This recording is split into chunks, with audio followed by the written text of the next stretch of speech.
Hello, hello, hello. It is Wednesday. Hashtag replay if you missed the live on 4 different streaming platforms. Facebook, Stories with Keishan on Facebook, YouTube, and LinkedIn. I am going to jump right in it because I'm about helping people. So if this is the first time you've seen this, I want to introduce myself. My name is Keishan. I am your human resource. I help people see the possibilities in what they think is impossible. I am disrupting HR, disrupting leadership, and disrupting you on this middle of the week. Today's topic is I quit my job, but I won't quit helping people. I quit my job, but I won't quit helping people. This actually came to me. I want to give a couple of shout outs because when I realized when I first started this I quit my job movement back in October or whenever it was, I knew that God was leading me somewhere. I wasn't quite sure where he was leading me, but the potential for a stroke was looming, and there was an absolute need for sustainable income. That was inevitable. However, God's plan was much bigger than mine, and that's evident in the shout outs that I'm going to give. And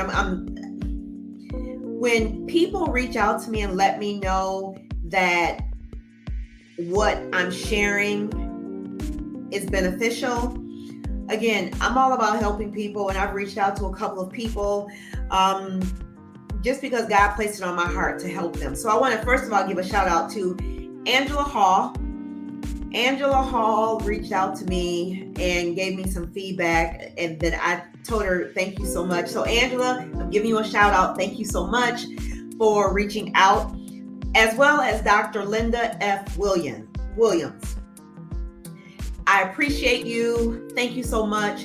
And of course, Dr. Michelle D. Clark, who will chime in, and she has many balls in the air, but she is making it a point to just reach out, connect during the live. So Dr. Michelle D. Clark, thank you so much. And if you haven't already, she is having a Lift After Breast Cancer brunch on Saturday, March 23rd. I need to post that so that you can see it. I encourage you, even if you've not had breast cancer, maybe you know somebody who survived breast cancer.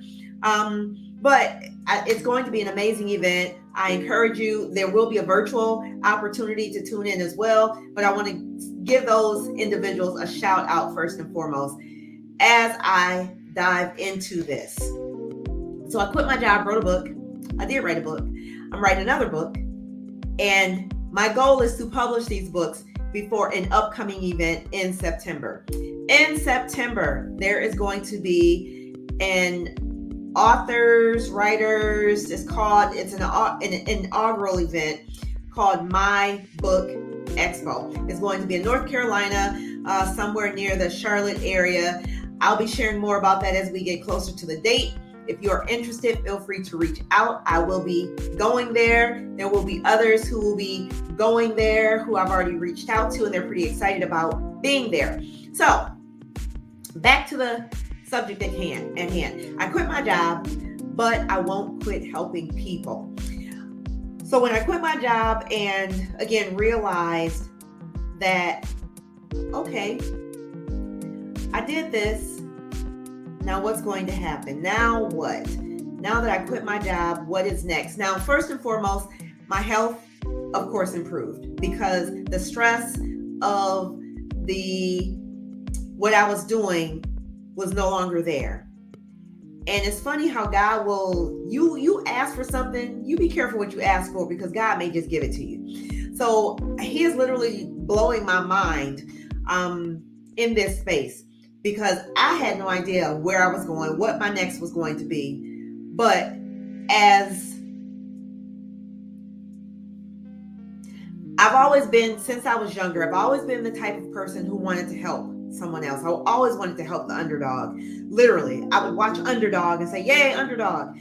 Pun intended, but it is true. Even when I would watch different programs, I always wanted the underdog to win. The person who was least likely or was overlooked, that was the person who I wanted to win. Why? Because sometimes people don't realize what's in them, and it takes somebody else to draw that out of them. Or if you see potential, sometimes they need that potential. They need that encouragement to be empowered to move out of their situation. So the underdog, I would always root for the underdog. Unless it's Michigan State, then of course I'm just going to root for them, just for all intents and purposes. But so I've always been the cheerleader for the underdog. Why? I just think people don't realize what gifts and talents that they have in them, maybe because somebody's always told them that they couldn't accomplish things, or maybe somebody told them that, just filled their heads with lies and just doubt. And sometimes the doubt that people speak into your life, you take hold of and you start to believe it. It becomes a part of you.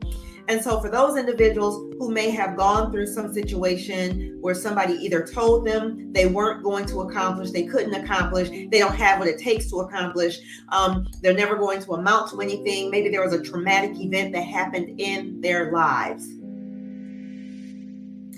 And don't let that stop you from setting goals. And even when you set goals, you have to be careful who you share those goals with. Everybody ain't for you. Even family members may not be for you. And it's okay if they're not for you. But what's important is that you have to be for yourself. I was just listening to an audio recording, and we all know this. For those of us who've been on a plane, who do you have to save first? Or who do you have to make sure is good first? You have to put your own oxygen mask on first. Why? Because if you're not good, how can you be good for anybody else? So that's where this whole, I didn't quit helping people, but that's where this whole concept came from. And empowering people, not empowering them to do anything other than what's already in them, but to draw that out so that they can start walking in purpose. Think about it from this standpoint. Have you ever set a goal and you're like, yes, I did it? Or you tried to do something you had never done before, and just think about it. I'll just go way back. Think about the first time you ever rode a bike. Or for those of you who swim and you were able to swim either underwater, over water, on top of water, whatever, you were able to do that. I remember in 4th grade, we had to take drown proofing, where we literally had to go to a pool. I don't know if they still do this. I don't think so. But we literally had to go and learn how to not drown. That's how life is. Sometimes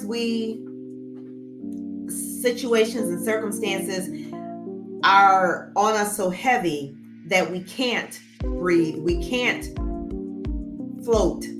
They always say, yeah, I'm barely above water. That's where that concept came from. That's where that term came from, where you're treading water. You're literally trying to stay afloat. And that's what happens sometimes in life. However, when you go through the drown proof and when you get through the test, then you are empowered to move forward. You are empowered. And with each test, in each challenge, you're stronger, better, wiser, stronger, wiser, better. This is what I believe God has done for me by pushing me to quit my job. He literally, and I shared this with somebody earlier, he ripped the Band-Aid off, knowing that I was going to bleed in the process of ripping the Band-Aid off. but he knew eventually I would heal. He knew eventually I would get on course and get on track. And that's exactly what I'm doing right now. On track, getting on track. So I just want to encourage somebody who may be afraid to take the leap, afraid to jump into the water. And I talked about getting out of the boat last week. Don't be afraid to jump into the water. Don't be afraid to learn how to swim. Don't be afraid to pursue your dreams. Children have these great imaginations, these big imaginations. Just think about it. When John F. Kennedy talked about man walking on the moon, it didn't happen when he said it. It was years, almost a decade later before the first man walked on the moon. And since then, we got people in 2024, 2023 that's flying to the moon on their own. If no one ever had that idea that it could be accomplished, it would not have been accomplished. Whatever dreams that seem so crazy that nobody else will believe, it really ain't up to everybody else to believe your dream. It's up to you to figure out how to execute it. And that's with God's help. So again, when I quit my job and wrote a book, I didn't know it was so that I can continue to help people or start helping people to start walking in their purpose. So that is all that I have to share. And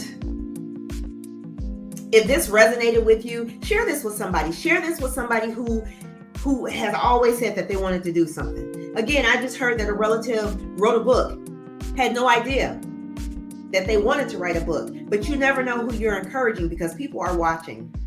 Eyes are on you, whether or not you want them to be. So that is all that I have to share. #replay. If you missed the live, I hope this blessed you. I'll be back on tomorrow.